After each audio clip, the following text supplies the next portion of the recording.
नमस्कार साथियों, एक बार फिर मैं दीपंकर समझदार चार्टर्ड अकाउंटेंट, आपका दोस्त और बिजनेस ग्रोथ एसोसिएट। आज बहुत महत्वपूर्ण दिन है। आज हमारे देश के बापू महात्मा गांधी जी का जन्म दिवस है और साथ ही साथ हमारे देश के रत्न लाल बहादुर शास्त्री जी का भी जन्मदिन है। आज के दिन हम लोग उनको याद करते हैं और उनके किए गए अच्छे कामों को याद रखते हैं ताकि हम लोग अपने जीवन को अच्छा कर सकें और देश के लिए उसको यूजफुल बना सकें। तो दोस्तों, आज हम लोग दो चीज करने वाले हैं।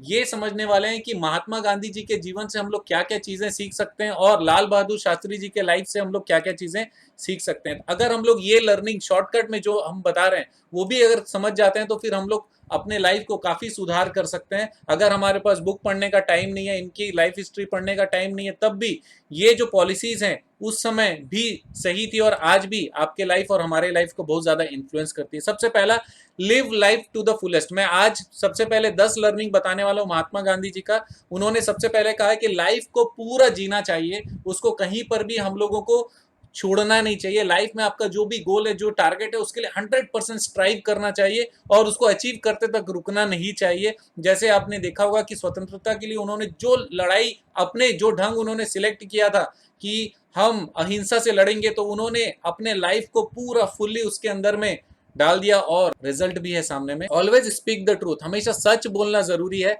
सच अगर हम लोग बोलते हैं तो हम लोग को वापस से याद नहीं रखना पड़ता कि हम लोग क्या बोले, राइट। तो हमेशा सच बोलने की बात उन्होंने कही है। बोल सकते हो तो सच बोलो, अदरवाइज ऐसा कोई भी झूठ या गलत काम नहीं करे जिसके लिए बाद में हम लोग को किसी भी तरीके से पछतावा हो। आज भी ये चीज हम सबके लिए एप्लीकेबल होती है। और एक चीज बता दूं, जब आप चाहते हैं कि परिस्थिति चेंज होनी चाहिए, लोग नहीं बदल रहे हैं, सबसे पहले हम लोगों को, ये तीसरा पॉइंट आप देखिए, let the change begin from you. आपसे ही चेंज शुरू होना चाहिए। किसी और से एक्सपेक्ट करें कि वो बदल जाए, वो मेरी बात समझ जाए, और हम लोग कभी उसकी बात समझने की कोशिश ना करें। हम हमेशा ये चाहते हैं कि दूसरा व्यक्ति हमारे पायदान में आकर क्यों नहीं समझता, लेकिन हम भी दूसरे की पायदान में जा सकते हैं। तो हर चेंज हमारे से ही शुरू होती है दोस्तों।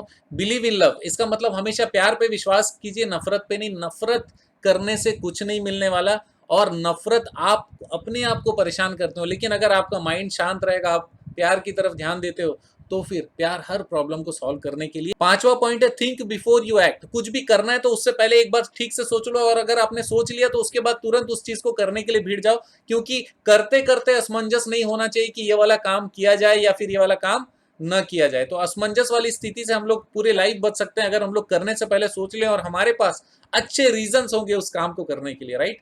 नेक्स्ट उन्होंने बोला है, लिव टू लर्न। हमेशा सीखने के लिए आप जिंदा रहिए। उन्होंने ये कहा है कि आप live as you will die tomorrow. आप ऐसे जियो जैसे कल ही मरने वाले हो, उसके हिसाब से आप अपने लाइफ को बहुत अच्छे से जियो। लिव टू द फुलेस्ट उन्होंने कहा है। लेकिन learn as if you will live forever. आप ऐसे पढ़ाई करो, ऐसे चीजों को सीखो जैसे आप हमेशा जिंदा रहने वाले हो। मतलब सीखने की प्रक्रिया कभी खत्म नहीं होनी चाहिए।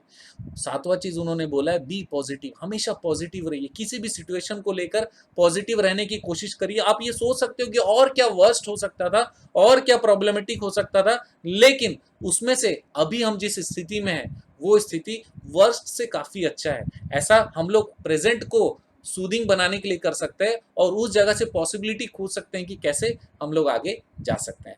नेक्स्ट है, लर्न टू फॉरगिव। जब आप सामने वाले को बोलते हो कि मैं तुमको सजा दे सकता हूं, लेकिन चाहो मैं तुमको माफ करता हूं, तो आप सोच नहीं सकते कि आप इतना रेस्पेक्ट अर्न कर लेते हो जिसका कोई हिसाब नहीं है। क्योंकि सामने वाले ने गलती करी और आप सजा देने वाले थे और वो सजा लेकर भी एक्सेप्ट करने वाला था, लेकिन अगर आपने उस जगह पर उसको छोड़ दिया तो आपने कृतज्ञ बना लिया उसको अपने लिए, right. Next, be true to yourself. अपने आप से कभी भी झूठ नहीं बोलना। आप अपने आप से कम सच बोलिए। से no is it comes from conviction. अगर आपको लगता है कि ये काम मुझे करना ही नहीं चाहिए, मुझे अंदर से आ रहा है कि नहीं करना चाहिए, तो मुझे तुरंत नो बोल देना चाहिए, बजाय इसके कि मैं करूं कि नहीं करूं, चलो हाँ बोल देता हूं और बाद में मैं उसको नहीं करता हूं तो मेरा गुडविल खराब हो जाएगा। लोग बोलेंगे कि दीपंकर सर बोलते कुछ है करते कुछ नहीं है। तो उससे अच्छा है कि मुझे तुरंत नो बोलना चाहिए, ये काम मैं नहीं करने वाला हूं।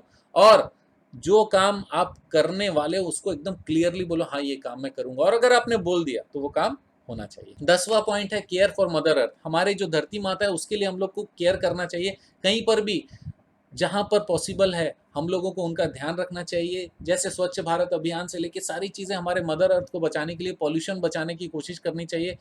अपने अंदर अवेयरनेस अगर होगी तो फिर हम लोग हर काम बहुत अच्छे से कर पाएंगे। अब हम लोग 5 इंस्पिरेशनल बात सुनने वाले लाल बहादुर शास्त्री जी, जो कि लेजेंड रहे और हमारे लाइफ के लिए बहुत बड़े इंस्पिरेशन है। इन्होंने हमेशा प्रोटेस्ट किया कास्ट सिस्टम को, काला गोरा छुआछूत ये सारी चीज़ों के लिए हमेशा इन्होंने प्रोटेस्ट किया। तो दोस्तों हम भी कहीं पर भी अगर कास्टिज्म आ रहा है या फिर छुआछूत हो रहा है या फिर कहीं पर डिस्क्रिमिनेशन आ रहा है, किसी को कोई नीचा समझ रहा है और किसी को ज़्यादा ऊंचा समझ रहा है, तो वहां पर न्यूट्रलाइजेशन फैक्टर आना चाहिए। हम लोगों को हमेशा किसी को भी अगर नीचा दिखाने की कोशिश हो रही है तो उस जगह पे खड़े होने का वो प्रोत्साहन देते हैं।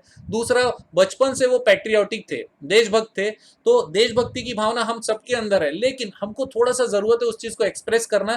कहीं पर कोई हमारे देश के बारे में गलत बोलता है तो उस समय हम लोगों को बात करना चाहिए, उनको समझाने की कोशिश करनी चाहिए। जब हम लोग इस भावना को जागृत करते हैं तो हमारे बच्चे और हमारे आसपास के लोग भी हमको एक अच्छी नज़र से देखते हैं और जब भी वो भी सोचते हैं तो वो भी हमारी तरफ पैट्रियोटिक बनने की कोशिश करते हैं, अच्छी भावना रखने की कोशिश करते हैं। नेक्स्ट है सिंपल लिविंग हाई थिंकिंग। वो हमेशा उच्च विचार रखते थे और उच्च काम करते थे, बहुत बड़े बड़े डिसीजंस लेते थे और वो हमारे देश के लिए और अपने आसपास के लिए हमेशा काम की होती थी। लेकिन उनका जो जीवन शैली बहुत साधारण था, बहुत सिंपल लिविंग था। बहुत गरीब घर से आकर उन्होंने इतने बड़े देश का काम किया और अपना नाम किया। वो बहुत कंपैशनेट थे, हर चीज में वो इनोवेशन खोजने की कोशिश करते थे।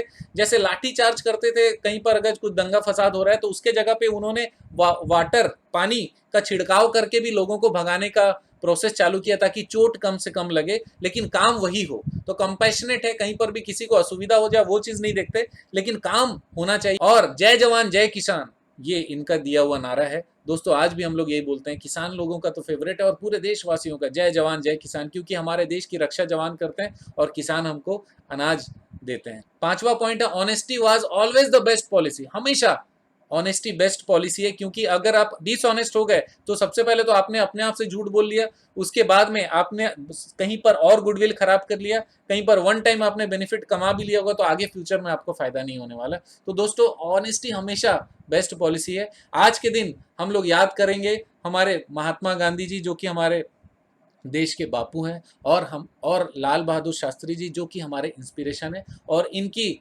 ज्ञान को हम लोग ज़रूर अपने मन में रखेंगे और हमेशा हम उनके अच्छी बातों का अनुसरण करेंगे, ऐसा मैं सबकी तरफ से बोलता हूँ। बहुत बहुत धन्यवाद, बने रहिए मेरे साथ। आपका दिन ज़बरदस्त शुभ।